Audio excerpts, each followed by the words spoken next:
So I was always curious what's wrong with me. Parents think that I can't study and all. They will say that you're stupid or things like that.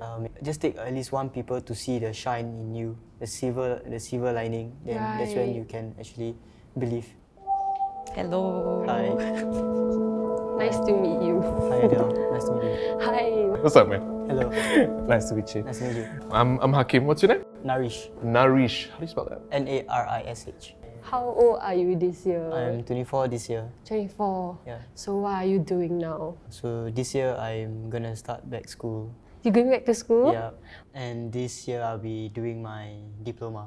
Where are you going? I'm going to ITE. The WSD course that I'm taking is Community Development and Engagement. So after NITEC, you go do the diploma? Correct. Ah, wow, you jump one step higher. Because Yeah. after I studied NITEC, right, I actually went to higher NITEC. Yeah, must go higher NITEC. Yeah. Right. So are you like worried to start school? I'm a bit nervous lah. Because nowadays school use a lot of computer. Yeah, and my computer skills is not that great. Can slowly, no worries. Like when I first started poly, right? You know the Microsoft Excel? Yeah. I didn't know we have to use Excel. I draw out the Excel box So that's why my classmate was like, Yeah, actually right, yeah, there's this thing you can just do it on I Excel. might face a similar situation as you also. So you said like you were a school dropout. Like when was that? Actually, since Sec 3, I start not going to school already. I think back then there's a lot of family violence going on at home. Was it from your parents? Yeah, parents. Okay. Like both your mom and your dad? Mom or and was- dad. Mom and okay. dad. Because this abuse started when I was child, Oh. when I was in primary school. Do you enjoy going to school at that point? No, at all. I No. don't enjoy it because what's the point of going to school? Like I can't really study because I'm there trying to think about what's gonna happen when I go back home. And also my parents tell me like I'm always failing. Teachers also don't believe that I can actually pass. I only attended a couple of my N-level paper.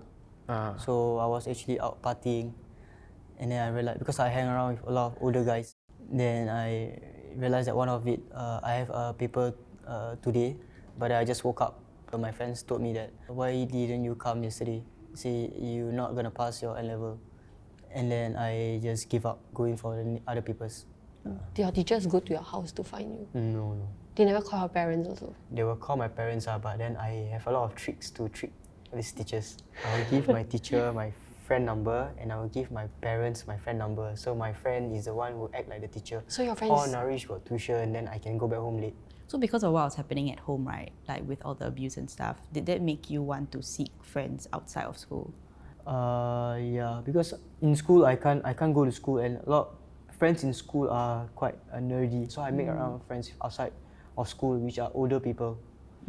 And yeah, and most of them are gang affiliated. So because these gang affiliated people, they like to fight. So that's where there's something similar that I'm interested in. But then I'm just curious, like, because you didn't like what was happening at home, which was a lot of violence, then why would you go and seek violence outside? It's like kind of like, oh, finally I can beat people. Because I can't beat my dad, right? I can't beat my siblings, right? So I began fighting outside of home. You know, fighting with them give me a thrill or some sort of fun. So this is why I felt even stronger than my friends. Because my dad is quite a big size, and when I was young, and if he can hit me, why can't my friends hit? It's not like nothing. Was there like a turning point for you? There's a period of time that I had a close shave with the police.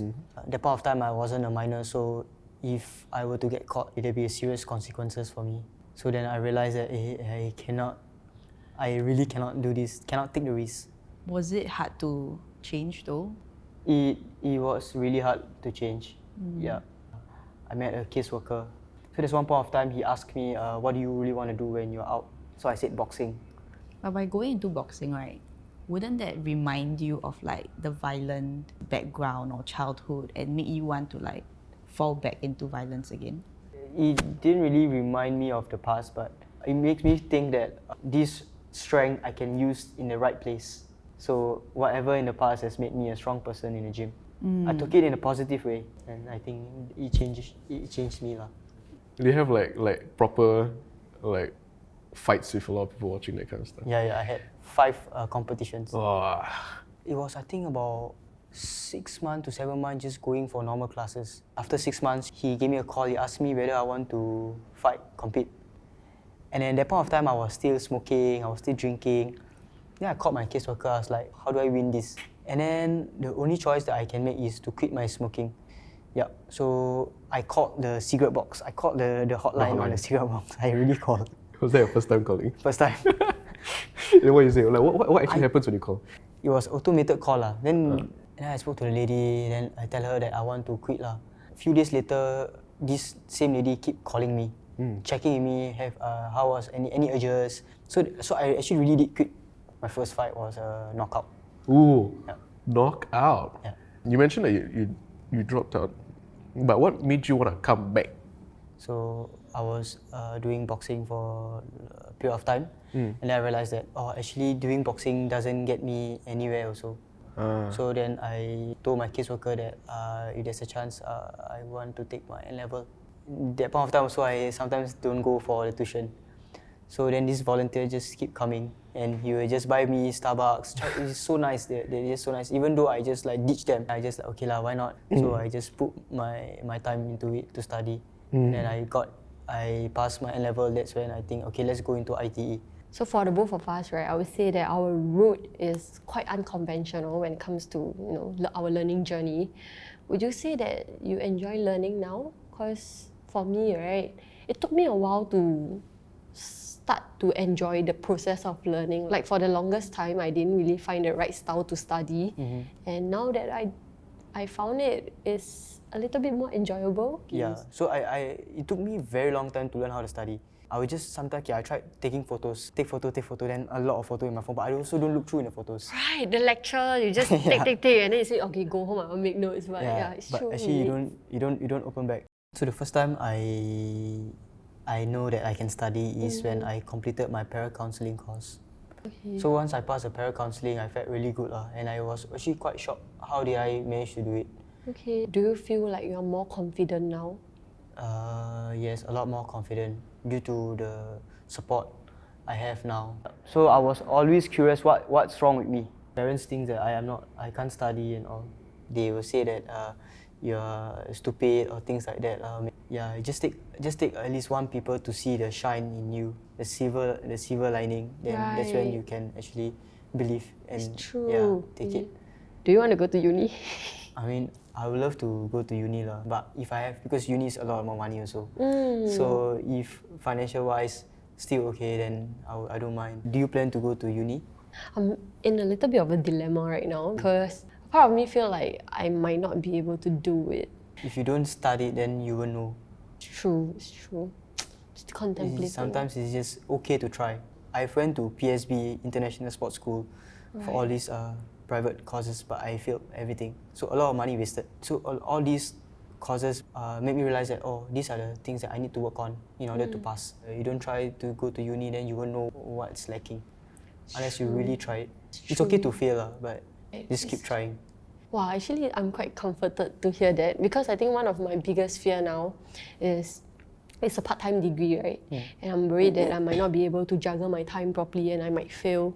But a bit like what you say, if I never try, I wouldn't kind of know if I'm able to balance it or not, right?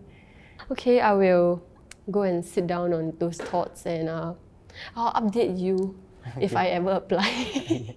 What do you think, now that we are all adults, right? What do you think we forget, when we are actually trying to talk to a child or help a child?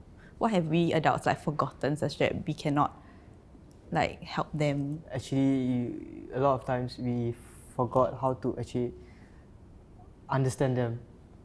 A lot of times we are thinking out in the surface, this boy is stealing. He's just very naughty. He's just trying to be funny. Or actually we don't know that has he eaten? Does he really have the money? Or what's really happening? So if love is missing, or the care is missing, or the shelter is missing, then someone have to replace it. If no adult replace it, the children will replace it himself. It may be positive or negative, but the children will replace it himself. So a lot of times we have to understand the child first. Thanks for that. Be curious. Yeah, be curious. I think as adults we think we know everything already. The kid just naughty, then we just label naughty. Yeah. But we're not even curious about why they're doing it. Correct. Yeah. Adults don't know it all. So you want to have a family of your own? Yes. Why? Why do I? So I can pour love towards to my family. I can really show love that how I wasn't being shown in the past, and now I can make the change. If like one of your kids very naughty, and then the teacher always say, yeah, you know your child make a lot of trouble in school, how will you deal with that? I will use my engagement skills with the youth.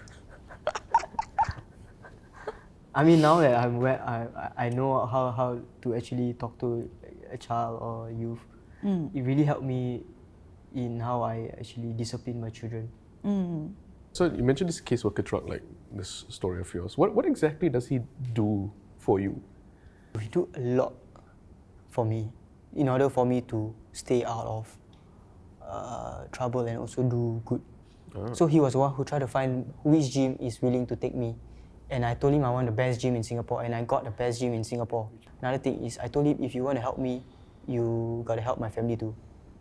So he did it also. So he's doing a lot more things that not his job or his scope.